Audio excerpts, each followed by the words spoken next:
2026년 2월 28일 토요일 새벽, 이란 수도 테헤란 상공에 미국 B-2 스텔스 폭격기가 나타났습니다. 그리고 14달의 벙커버스터 폭탄이 지상을 향해 떨어졌습니다. 뉴스 속보가 쏟아졌습니다. 미국, 이란 핵시설 공습, 트럼프 핵 위협 제거 선언, 이란 최고 지도자 하메네이 사망 확인. 전 세계가 멈췄습니다. 그런데 잠깐, 이상하지 않으신가요? 첫째, 트럼프는 불과 8개월 전인 2025년 6월 똑같은 핵시설을 이미 폭격했습니다. 그때 완전히 박살냈다고 선언했죠. 둘째, 공격이 터지기 이틀 전까지 미국과 이란은 스위스 제네바에서 협상 테이블에 앉아 있었습니다. 셋째, 공격 개시 불과 8일 전 미국 연방대법원이 트럼프의 핵심 경제정책에 위헌 판결을 내렸습니다. 핵 때문에 때렸다고요? 맞습니다. 그것도 이유입니다. 하지만 그게 전부가 아니었습니다. 오늘 뉴스가 말해주지 않은 진짜 이유를 파헤쳐보겠습니다. 당신에게 더하기가 되어줍니다. 플러스 경제학, 바로 시작합니다. 이란의 핵 개발은 수십 년짜리 이야기입니다. 2015년 오바마 행정부가 이란과 핵 합의를 맺었고, 이란은 농축을 낮추는 대신 경제 제재 완화를 약속받았습니다. 그런데 2018년 트럼프가 이 합의를 일방적으로 파기했습니다. 이란은 즉각 농축을 재개했고 2025년 6월 1차 폭격 이후에도 핵 개발을 멈추지 않았습니다. 그리고 2026년 2월 핵시설을 콘크리트 벙커 속에 숨기며 다시 복구 중이었습니다. 전문가들은 경고했습니다. 2-3주만 지나면 폭탄으로도 뚫을 수 없다. 이것이 공식적인 공격 배경입니다. 하지만 진짜 이야기는 지금부터입니다. 2025년 12월 테헤란의 그랜드 바자르. 수천 명의 상인들이 가게 문을 닫고 거리로 쏟아져 나왔습니다. 이유는 단 하나였습니다. 돈의 가치가 사라졌기 때문입니다. 이란의 화폐 리알은 2015년 1달러에 32,000 리알이었습니다. 2025년 12월 그 숫자는 1달러에 142만 리알이 됐습니다. 10년 만에 돈의 가치가 44분의 1로 작아졌습니다. 쉽게 말하면 이렇습니다. 예전에 3만 원으로 살 수 있던 물건을 이제 140만 원을 내야 한다는 뜻입니다. 물가도 폭발했습니다. 2025년 12월 기준 이란의 전체 소비자 물가 상승률은 42%. 그런데 식료품 가격 상승률은 무려 72%였습니다. 밥 먹는 비용이 1년 만에 거의 2배가 된 겁니다. 테헤란에서 시작된 시위는 일주일도 지나지 않아 전국으로 번졌습니다. 이스파한, 마슈하드, 카라지, 케르만샤 100여 개가 넘는 도시에서 시민들이 거리로 나왔습니다. 이건 1979년 혁명 이후 가장 큰 규모의 반정부 시위였습니다. 처음엔 경제적 불만이었습니다. 물가 잡아라, 정부는 무능하다. 그런데 시간이 지나면서 구호가 바뀌었습니다. 독재자에게 죽음을, 하메네이를 직접 겨냥한 구호가 터져나왔습니다. 심지어 1979년 혁명 때 쫓겨난 팔라비 왕가를 그리워하는 목소리까지 나왔습니다. 이란 정부의 대응은 단호했습니다. 총을 쐈습니다. 국제인권단체들의 추산으로는 수천에서 수만 명이 목숨을 잃었습니다. 미국은 이 상황을 지켜봤습니다. 그리고 여기서 전략적 기회를 포착했습니다. 나라를 바깥에서 무너뜨리려면 엄청난 비용이 듭니다. 전투기, 미사일, 자칫하면 전면전. 그런데 지금 이란 국민들이 스스로 정권을 흔들고 있었습니다. 안에서 이미 균열이 생긴 벽을 바깥에서 한 번 더 때리는 것. 이건 완전히 다른 계산입니다. 2026년 1월 13일, 트럼프가 직접 이란 국민들에게 메시지를 보냈습니다. 시위를 계속하라. 기관들을 장악하라. 도움이 가고 있다. 미국 대통령이 다른 나라 국민에게 정권을 뒤엎으라고, 우리가 도와주겠다고 대놓고 선언한 겁니다. 하메네이는 공식 석상에서 모습을 감추기 시작했습니다. 안전한 장소로 피신했다는 보도가 잇따랐습니다. 해외 망명을 검토하고 있다는 이야기도 돌았습니다. 정권이 안에서 흔들리고 있었습니다. 핵시설은 벙커 속으로 들어가기 직전이었습니다. 이보다 완벽한 타이밍은 없었습니다. 자, 이제 시선을 이란에서 워싱턴으로 옮겨보겠습니다. 2026년 2월 20일, 이란 공격이 터지기 정확히 8일 전입니다. 이날 미국 연방대법원이 판결을 내렸습니다. 결과는 6대3. 트럼프의 상호관세 정책이 위헌이라는 판결이었습니다. 상호관세가 뭔지 간단히 설명하면 이렇습니다. 네가 우리 물건에 세금 10% 매기면 우리도 네 물건에 똑같이 10% 매긴다. 중국, 유럽, 캐나다 할 것 없이 관세를 왕창 올린 트럼프의 핵심 경제 정책이었습니다. 미국 제품을 보호하겠다. 빼앗긴 일자리를 되찾겠다. 트럼프의 가장 강력한 대선 공약이었고 그의 경제 정책의 심장이었습니다. 대법원이 그걸 통째로 뒤집어 버린 겁니다. 트럼프에게는 날벼락이었습니다. 그런데 설상가상이었습니다. 같은 시기 앱스타인 성범죄 연루 의혹이 다시 수면 위로 올라왔습니다. 이민 단속 과정에서 벌어진 인권 침해 논란으로 지지율이 흔들리고 있었습니다. 그리고 가장 중요한 숫자. 2026년 11월 중간 선거까지 딱 9개월. 중간 선거에서 지면 트럼프는 남은 임기 2년 동안 하고 싶은 걸 거의 하지 못합니다. 의회가 발목을 잡기 때문입니다. 이 상황에서 트럼프에게는 시선을 돌릴 카드가 절실했습니다. 그런데 여기서 소름 돋는 타이밍이 나옵니다. 대법원 판결이 나온 게 2월 20일이었습니다.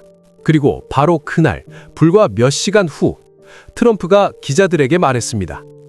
이란에 대한 제한적 공격을 고려 중이라고 할 수 있다. 대법원에서 뒤통수를 맞은 바로 그날, 갑자기 이란 이야기를 꺼낸 겁니다.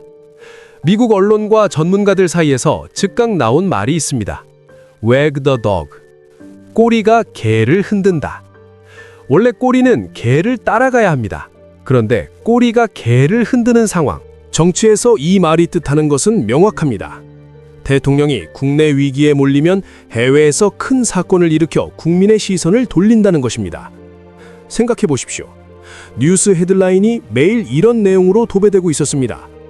트럼프 관세 위헌 판결, 앱스타인 스캔들 재점화, 지지율 40% 붕괴. 그런데 갑자기 미국 이란 폭격이 터지면 어떻게 됩니까? 모든 뉴스가 이란으로 바뀝니다. 관세 판결도 앱스타인도 지지율도 한순간에 묻힙니다.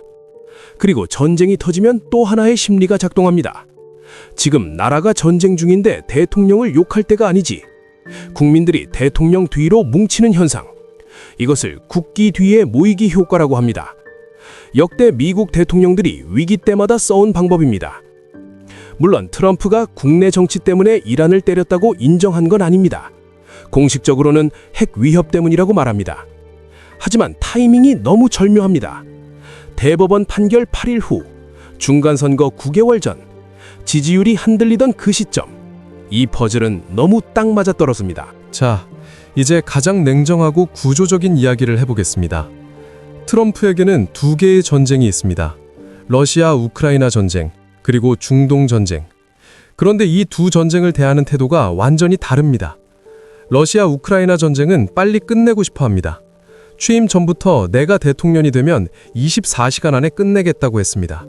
왜냐하면 그 전쟁이 끝나야 바이든 정부가 쏟아부은 수백억 달러의 지원금을 파헤칠 수 있기 때문입니다. 민주당이 국민 세금을 남의 나라 전쟁에 낭비했다는 공격 카드가 되는 겁니다. 중간 선거에서 써먹을 소재가 생기는 거죠. 반면 중동은 다릅니다. 중동의 긴장이 유지될수록 트럼프에게 유리한 구조가 만들어집니다. 그 흐름을 따라가 보겠습니다. 첫째, 이란이라는 위협이 존재하면 중동 국가들이 불안해집니다. 사우디아라비아, UAE, 카타르 같은 부유한 걸프 국가들이 무기를 삽니다. 전투기, 미사일 방어 시스템, 군함. 이 무기들은 전부 미국산입니다. 수십조 원어치 장사를 할 수 있습니다. 둘째, 이 무기를 만드는 공장이 어디에 세워질까요? 미국의 경합주 펜실베니아와 미시간입니다. 매번 선거 때마다 어느 쪽으로 튈지 모르는 스윙 스테이트입니다. 공장이 생기면 일자리가 생기고 일자리가 생기면 표가 생깁니다. 11월 중간 선거에서 가장 필요한 바로 그 표입니다. 셋째, 트럼프가 추진하는 골든돔 미사일 방어 시스템이 있습니다. 이란 같은 나라의 미사일 위협을 막기 위한 거대한 방어망입니다. 이 비용을 혼자 감당하지 않습니다. 캐나다의 분담금을 요구했는데 그 금액이 600억에서 710억 달러, 한국 돈으로 약 80조에서 95조 원입니다. 이란이라는 위협이 살아있어야 이 논리가 성립합니다. 넷째, 대법원이 관세를 막았습니다. 하지만 전쟁 중에는 의회에서 국방 예산을 따내기 쉬워집니다. 평소엔 국방비가 너무 많다고 반대하던 의원들도 지금 전쟁 중인데요? 라는 말 앞에선 막기 어렵습니다. 관세로 못 뽑아낸 돈을 국방이라는 이름으로 뽑아내는 겁니다. 다섯째, 세계가 불안해지면 미국 국채가 잘 팔립니다. 국채가 뭔지 쉽게 말하면 미국 정부가 나한테 돈 빌려줘, 이자 줄게 라고 발행하는 차용증입니다. 세계가 흔들리면 사람들이 그래도 미국이 제일 안전하지 라며 이 채권을 삽니다. 중동에서 전쟁이 터지면 세계가 불안해지고 미국은 더 싸게 돈을 빌릴 수 있게 됩니다. 여섯째, 호르무즈 해협입니다. 전 세계 석유와 천연가스의 약 20%가 통과하는 이 좁은 바닷길을 미국이 중동에서 군사적 영향력을 유지하면 석유 가격에 대한 발언권이 생깁니다. 하나의 톱니바퀴가 다음 톱니바퀴를 돌리는 구조입니다. 관세로 막혔던 경제적 목표를 중동이 대신해주는 구조입니다. 이 이야기가 지구 반대편 남의 나라 이야기처럼 들리실 수 있습니다. 그렇지 않습니다. 한국이 사용하는 석유의 약 72%가 중동에서 옵니다. 그리고 그 석유가 한국까지 오려면 호르무즈 해협을 지나야 합니다. 가장 좁은 곳이 폭 33km. 서울에서 수원까지 거리보다 짧은 그 좁은 바닷길을 전 세계 에너지의 상당량이 매일 통과합니다. 이란이 화가 나면 가장 먼저 꺼내는 카드가 바로 이 길을 막겠다는 위협입니다. JP모건의 분석에 따르면 호르무즈 해협이 실제로 봉쇄될 경우 국제 유가가 현재 배럴당 70달러 수준에서 130달러까지 치솟을 수 있습니다. 거의 2배입니다.